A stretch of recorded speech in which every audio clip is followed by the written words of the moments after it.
Fight everybody wants to see in the middleweight division is Anderson Silva versus Chris Weidman. That's likely to be the next fight for Anderson Silva.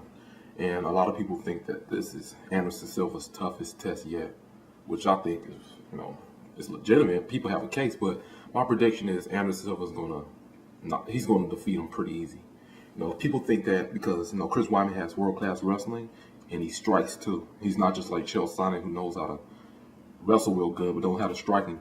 But I don't see Chris Weidman beating Anderson Silva. If Chris Weidman gets Anderson Silva on the ground, Anderson Silva will submit him. And if they keep it standing up, Anderson Silva will knock him out. That's how I see it. Chris Weidman is not going to win this fight. And people out there think that Anderson Silva is ducking Chris Weidman. No, he's trying to make the fight more exciting because Chris Weidman has no personality. This guy is boring. And he has a boring fighting style. If you have a boring fighting style, you got to balance it out with a great personality. Like Chael Sonnen. Chael Sonnen's fights are not that exciting, but he talks trash, so he makes the fight exciting. He knows how to sell it.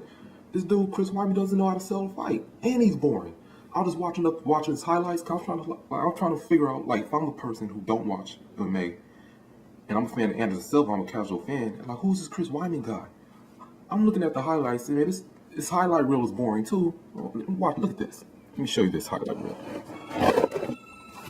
They got the Linkin Park soundtrack on there. That's the only thing exciting about the highlight reels, the Linkin Park soundtrack. Okay, look at him. Look at it. It just looks boring. Look at him. Look at his facial expressions. Okay, let's see what this guy got. This is his highlight reel. Okay, he throws a couple of punches. Look. If you want to make a highlight reel, you got to put some of his greatest knockouts on there. Look. Okay, he throws a jab. Looks pretty average to me. This guy's he's not making me pumped up. The only thing exciting is the Linkin Park music. Look at this. Now that was his first highlight. Okay, that's enough. That's enough. If you're gonna make a highlight video showcasing a fighter's talent, if you watch a Roy Jones highlight reel, it'll start off with a crazy knockout. This guy's just throwing all kind of crazy moves. Anderson Silva highlight reel, crazy knockouts, man. There's something that makes you want to get to know the fighter. I'm looking at this Chris Weidman highlight video, and it's just, I turned it off within the first 15 seconds. That was the longest I ever had it on because I was trying to put it on the video.